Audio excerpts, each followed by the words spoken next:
ನಮಸ್ತೆ ಎಲ್ಲರಿಗೂ welcome back to my channel.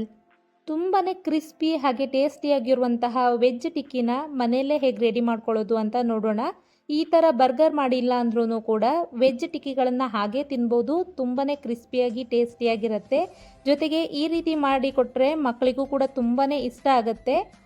ಮನೆಗೆ ಯಾರಾದರೂ ಗೆಸ್ಟ್ ಬಂದವಾಗ ಇದನ್ನು ಮಾಡ್ಕೋಬೋದು. ತುಂಬಾ ಸುಲಭ ಹಾಗೆ ಟೇಸ್ಟ್ ಕೂಡ ತುಂಬಾ ಚೆನ್ನಾಗಿ ಬರುತ್ತೆ. ಹಾಗಾಗಿ ನಾನಿವತ್ತು ವೆಜ್ ಟಿಕ್ಕಿ ಬರ್ಗರ್ ಮಾಡೋದು ಹೇಗೆ ಅಂತ ತಿಳಿಸ್ಕೊಡ್ತಾ ಇದ್ದೀನಿ. ಮೊದಲಿಗೆ ನಾವು ಟಿಕ್ಕಿ ಮಾಡಿಕೊಳ್ಳೋದಕ್ಕೆ ತರಕಾರಿಗಳನ್ನೆಲ್ಲ ಬೇಯಿಸ್ಕೋಬೇಕು.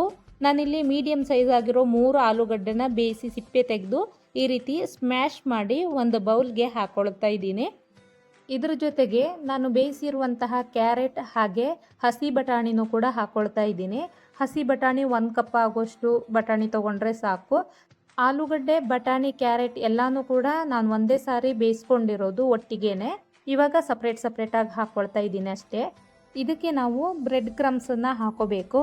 ನಾನು ಅದಕ್ಕೆ ಬದಲಾಗಿ ಗಟ್ಟಿ ಅವಲಕ್ಕಿನ ನೆನೆಸಿಟ್ಬಿಟ್ಟು ಅದರಲ್ಲಿರುವಂತಹ ನೀರನ್ನೆಲ್ಲ ತೆಗೆದು ಇವಾಗ ಹಾಕ್ಕೊಳ್ತಾ ಇದ್ದೀನಿ. ಬೇಯಿಸಿರುವಂತಹ ತರಕಾರಿಗಳಲ್ಲಿ ನೀರಿನಂಶ ಇರೋದ್ರಿಂದ ನಮಗೆ ಟಿಕ್ಕಿ ಕನ್ಸಿಸ್ಟೆನ್ಸಿ ಸರಿಯಾಗಿ ಬರೋದಿಲ್ಲ. ಅದಕ್ಕೆ ನಾವು ಈ ರೀತಿ ಬ್ರೆಡ್ ಕ್ರಮ್ಸ್ ಅಥವಾ ಅವಲಕ್ಕಿನ ನೆನೆಸಿಟ್ಬಿಟ್ಟು ಹಾಕ್ಕೊಂಡ್ರೆ ಅದರಲ್ಲಿರುವಂತಹ ನೀರಿನಂಶ ಎಲ್ಲ ಹೀರ್ಕೊಂಡು ನಮಗೆ ಟಿಕ್ಕಿ ಕನ್ಸಿಸ್ಟೆನ್ಸಿ ಕರೆಕ್ಟಾಗಿ ಸಿಗುತ್ತೆ. ಹಾಗಾಗಿ ನಾನಿವಾಗ ಅವಲಕ್ಕಿ ಹಾಕ್ಕೊಂಡು ಇದನ್ನು ಮತ್ತೆ ಒಂದು ಸ್ವಲ್ಪ ಸ್ಮ್ಯಾಶ್ ಮಾಡ್ಕೊಳ್ತಾ ಇದ್ದೀನಿ. ಸ್ಮ್ಯಾಶ್ ಮಾಡಿದ ನಂತರ ಇದಕ್ಕೆ ಉಳಿದಿರುವಂತಹ ಇಂಗ್ರೀಡಿಯೆಂಟ್ಸ್ನ ಆ್ಯಡ್ ಮಾಡೋಣ. ನಾನಿಲ್ಲಿ ಸ್ವಲ್ಪ ಕೊತ್ತಂಬರಿ ಸೊಪ್ಪನ್ನು ಕಟ್ ಮಾಡಿ ಹಾಕ್ಕೊಳ್ತಾ ಇದ್ದೀನಿ. ಜೊತೆಗೆ 1 ಕಪ್ ಆಗುವಷ್ಟು ಕ್ಯಾಪ್ಸಿಕಮ್ಮನ್ನು ಚಿಕ್ಕದಾಗಿ ಕಟ್ ಮಾಡಿ ಹಾಕ್ಕೊಂಡಿದ್ದೀನಿ. ನಿಮಗೆ ಯಾವುದೇ ಇಷ್ಟದ ತರಕಾರಿ ಇದ್ರೂ ಇದಕ್ಕೆ ಸೇರಿಸ್ಕೋಬೋದು. ಇವಾಗ ಮಸಾಲ ಪದಾರ್ಥಗಳನ್ನು ಹಾಕ್ಕೊಳ್ತಾ ಇದ್ದೀನಿ. 1 ಟೇಬಲ್ ಸ್ಪೂನ್ ಅಚ್ಚ ಖಾರದ ಪುಡಿ, 1 ಟೇಬಲ್ ಸ್ಪೂನ್ ಧನಿಯಾ ಪುಡಿ, 1 table spoon garam masala powder, 1/4 table spoon ಜೀರಿಗೆ ಪುಡಿ, ಹಾಗೆ ಸ್ವಲ್ಪ ಉಪ್ಪನ್ನೇ ಸೇರಿಸ್ಕೊಂಡು ಕೈಯಲ್ಲಿ ಮಿಕ್ಸ್ ಮಾಡ್ಕೊಳ್ತಾ ಇದ್ದೀನಿ. ನಾವು ಈ ರೀತಿ ಕೈಯಲ್ಲಿ ಮಿಕ್ಸ್ ಮಾಡ್ಕೊಂಡ್ರೂ ಪರವಾಗಿಲ್ಲ, ಇಲ್ಲ ಅಂತ ಹೇಳಿದ್ರೆ ನೀವು ಬೇಕಾದರೆ ಸ್ಪೂನಿನ ಸಹಾಯದಿಂದನೂ ಮಿಕ್ಸ್ ಮಾಡ್ಕೋಬೋದು. ನಾವು ಮನೆಯಲ್ಲೇ ಮಾಡೋದ್ರಿಂದ ಈ ರೀತಿ ಕೈಯಲ್ಲೇ ಮಿಕ್ಸ್ ಮಾಡ್ಕೊಂಡು ರೆಡಿ ಮಾಡ್ಕೋಬೋದು. ನೋಡಿ, ಈ ಥರ ನಾನು ರೆಡಿ ಮಾಡಿ ಇಟ್ಕೊಂಡಿದ್ದೀನಿ. ಈ ರೀತಿ ಗಟ್ಟಿಯಾಗಿರುವಂತಹ ಕನ್ಸಿಸ್ಟೆನ್ಸಿ ಬರಬೇಕು. ನಮಗೆ ಟಿಕ್ಕಿ ಕರೆಕ್ಟಾಗಿ ಬರಬೇಕು ಅಂತ ಹೇಳಿದ್ರೆ ಇಷ್ಟು ಗಟ್ಟಿಯಾಗಿರಬೇಕಾಗತ್ತೆ. ನಾನಿವಾಗ ಕೈಗೆ ಎಣ್ಣೆ ಹಾಕಿಬಿಟ್ಟು ಈ ರೀತಿ ಟಿಕ್ಕಿಗಳನ್ನು ರೆಡಿ ಮಾಡಿ ಇಟ್ಕೊಳ್ತಾ ಇದ್ದೀನಿ. ಒಂದೇ ಸಾರಿ ರೆಡಿ ಮಾಡಿ ಇಟ್ಕೊಂಡ್ರೆ ಆಮೇಲೆ ನಮ್ಗೆ ಕರಿಯೋದಕ್ಕೆ ತುಂಬಾ ಈಸಿ ಆಗುತ್ತೆ. ಹಾಗಾಗಿ ಈ ರೀತಿ ನಾನು ರೆಡಿ ಮಾಡಿ ಇಟ್ಕೊಳ್ತಾ ಇದ್ದೀನಿ. ನಿಮಗೆ ಯಾವ ಸೈಜಲ್ಲಿ ಬೇಕು ಆ ರೀತಿ ಟಿಕ್ಕಿಗಳನ್ನು ರೆಡಿ ಮಾಡ್ಕೋಬೋದು. ನಾನಿಲ್ಲಿ ಸ್ವಲ್ಪ ದಪ್ಪಗೆ ರೆಡಿ ಮಾಡ್ಕೊಳ್ತಾ ಇದ್ದೀನಿ. ನೋಡಿ, ಈ ಥರ ರೆಡಿ ಮಾಡಿ ಇಟ್ಕೊಂಡ್ರೆ ನಮ್ಗೆ ನೆಕ್ಸ್ಟು ತುಂಬಾ ಈಸಿ ಆಗುತ್ತೆ ಕರಿಯೋದಕ್ಕೆ. ಇವಾಗ ನೆಕ್ಸ್ಟ್ ನಾನು ಕೋಟಿಂಗ್ ರೆಡಿ ಮಾಡ್ಕೊಳ್ತಾ ಇದ್ದೀನಿ. ಇದಕ್ಕೆ ಕೋಟಿಂಗ್ ಮಾಡೋದಕ್ಕೆ ಒಂದು ತಟ್ಟೆಗೆ 5-6 ಟೇಬಲ್ ಸ್ಪೂನ್ ಆಗುವಷ್ಟು ಮೈದಾ ಹಿಟ್ಟು, ಸ್ವಲ್ಪ ಉಪ್ಪು, ಹಾಗೆ 1/4 ಟೇಬಲ್ ಸ್ಪೂನ್ ಆಗುವಷ್ಟು ಕಾಳು ಮೆಣಸಿನ ಪುಡಿ ಹಾಕ್ಕೊಳ್ತಾ ಇದ್ದೀನಿ. ಜೊತೆಗೆ ಸ್ವಲ್ಪ ನೀರು ಸೇರಿಸ್ಕೊಂಡು ಇದನ್ನು ಮಿಕ್ಸ್ ಮಾಡ್ಕೊಳ್ತಾ ಇದ್ದೀನಿ. ಸ್ವಲ್ಪ ತಿಕ್ಕಾಗಿ ಈ ಬ್ಯಾಟರ್ನ ನಾವು ರೆಡಿ ಮಾಡ್ಕೋಬೇಕಾಗತ್ತೆ.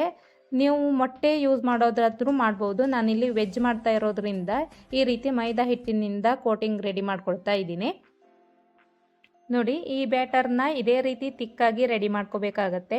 ನೆಕ್ಸ್ಟ್ ಕೋಟಿಂಗ್ ಮಾಡೋದಕ್ಕೆ ನಾನಿಲ್ಲಿ ಬ್ರೆಡ್ ಕ್ರಮ್ಸ್ ಬದಲಾಗಿ ಈ ರೀತಿ ಕಾರ್ನ್ಫ್ಲೆಕ್ಸನ್ನು ಕ್ರಷ್ ಮಾಡಿ ಯೂಸ್ ಮಾಡ್ತಾ ಇದ್ದೀನಿ. ಬ್ರೆಡ್ ಕ್ರಮ್ಸ್ ಯೂಸ್ ಮಾಡೋದಕ್ಕಿಂತನೂ ಕಾರ್ನ್ಫ್ಲೆಕ್ಸ್ ಯೂಸ್ ಮಾಡಿದ್ರೆ ಟಿಕ್ಕಿ ತುಂಬಾ ಕ್ರಿಸ್ಪಿಯಾಗಿ ಬರುತ್ತೆ. ಇವಾಗ ನಾನು ಆಲ್ರೆಡಿ ರೆಡಿ ಮಾಡಿಟ್ಟಿರುವಂತಹ ಟಿಕ್ಕಿನ ಈಗ ಬ್ಯಾಟರಲ್ಲಿ ಹಾಕ್ಕೊಂಡು ಈ ರೀತಿ 2 ಕಡೆ ಬ್ಯಾಟರ್ನ ಸ್ಪ್ರೆಡ್ ಮಾಡ್ಕೊಳ್ತಾ ಇದ್ದೀನಿ. ನೆಕ್ಸ್ಟ್ ಇದನ್ನು ನಾವು ಸೆಕೆಂಡ್ ಕೋಟಿಂಗ್ ಮಾಡ್ಕೊಳ್ಳುವಾಗ ಸೇಮ್ ಇದೇ ಥರ 2 ಕಡೆ ಬ್ರೆಡ್ ಕ್ರಮ್ಸ್ ಹಿಡಿಯೋ ಥರ ನಾವು ನೋಡ್ಕೋಬೇಕಾಗತ್ತೆ. ಕ್ಲೀನಾಗಿ ಈ ರೀತಿ 2 ಕಡೆ ಬ್ರೆಡ್ ಕ್ರಮ್ಸನ್ನು ಹಾಕಿಬಿಟ್ಟು ನಾವು ಬಿಸಿ ಎಣ್ಣೆಯಲ್ಲಿ ಕರೆದ್ರೆ ನಮಗೆ ವೆಜ್ ಟಿಕ್ಕಿ ರೆಡಿ ಆಗುತ್ತೆ. ಇದನ್ನು ಅಷ್ಟೇ ನಾವು ಒಂದೊಂದಾಗಿ ರೆಡಿ ಮಾಡಿಕೊಂಡು ಕರಿಯೋದಕ್ಕಿಂತ ಒಂದೇ ಸಾರಿ ಎಲ್ಲನೂ ರೆಡಿ ಇಟ್ಕೊಂಡ್ರೆ ಆಮೇಲೆ ಎಣ್ಣೆಯಲ್ಲಿ ಕರಿಯೋದಕ್ಕೆ ಈಸಿ ಆಗುತ್ತೆ. ಇದನ್ನು ಕರಿಯುವಾಗ ಎಣ್ಣೆನೂ ಸಹ ಸರಿಯಾಗಿ ಬಿಸಿಯಾಗಿರಬೇಕಾಗತ್ತೆ. ಜಾಸ್ತಿ ಏನು ಕರಿಯೋ ಅವಶ್ಯಕತೆ ಇರೋದಿಲ್ಲ. ಯಾಕಂತ ಹೇಳಿದ್ರೆ ನಾವು ಆಲ್ರೆಡಿ ತರಕಾರಿಗಳನ್ನೆಲ್ಲ ಬೇಯಿಸಿರೋದ್ರಿಂದ ಮೇಲ್ಗಡೆ ಇರುವಂತಹ ಕ್ರಮ್ಸ್ ಅಥವಾ ಕಾರ್ನ್ಫ್ಲೆಕ್ಸ್ ಏನಿದೆ ಅದು ಸ್ವಲ್ಪ ಕ್ರಿಸ್ಪಿ ಆಗೋ ತನಕ ಚೆನ್ನಾಗಿ ಕರೆದ್ರೆ ಸಾಕು. ಈ ರೀತಿ ಸ್ವಲ್ಪ ಹೊತ್ತು 2 ಕಡೆ ಫ್ರೈ ಮಾಡಿದ ನಂತರ ನಾನು ಟಿಕ್ಕಿನ ತೆಗಿತಾ ಇದ್ದೀನಿ. ನೋಡಿ, ತುಂಬಾ ಕ್ರಿಸ್ಪಿಯಾಗಿರುತ್ತೆ. ಹಾಗೇ ತಿನ್ಬೋದು. ಇದನ್ನು ತುಂಬ ಟೇಸ್ಟಿಯಾಗಿ ಕೂಡ ಇರುತ್ತೆ. ಇವಾಗ ನಾನು ಒಂದೊಂದಾಗಿ ಬರ್ಗರ್ಗಳನ್ನು ರೆಡಿ ಮಾಡ್ಕೊಳ್ತಾ ಇದ್ದೀನಿ.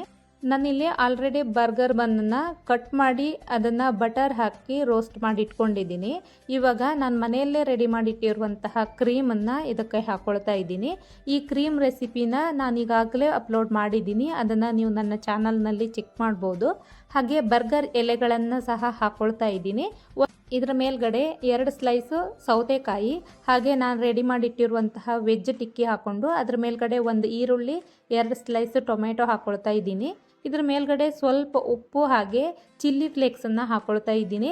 ನಿಮ್ಮ ಹತ್ರ ಆರಿಗೇನೋ ಇದ್ದರೆ ಅದನ್ನು ಸಹ ಹಾಕೋಬೋದು, ಜೊತೆಗೆ ಸ್ಲೈಸ್ ಚೀಸ್ ಇದ್ರೂ ಅದನ್ನು ಹಾಕೋಬೋದು, ತುಂಬಾ ಟೇಸ್ಟಿಯಾಗಿರುತ್ತೆ. ಇವಾಗ ಇನ್ನೊಂದು ಸೈಡ್ ಬ್ರೆಡ್ಗೆ ನಾನು ಈ ರೀತಿ ಕ್ರೀಮನ್ನು ಹಾಕ್ಕೊಳ್ತಾ ಇದ್ದೀನಿ. ಹೊರಗಡೆ ಹೋಗಿ ನಾವು ಈ ಥರ ಬರ್ಗರ್ ತಿನ್ನೋ ಬದಲು ಮನೆಯಲ್ಲಿ ತುಂಬಾ ಸುಲಭವಾಗಿ ಕಡಿಮೆ ಖರ್ಚಲ್ಲಿ ಮನೆ ಮಂದಿ ಎಲ್ಲ ಮಾಡ್ಕೊಂಡು ತಿನ್ಬೋದು.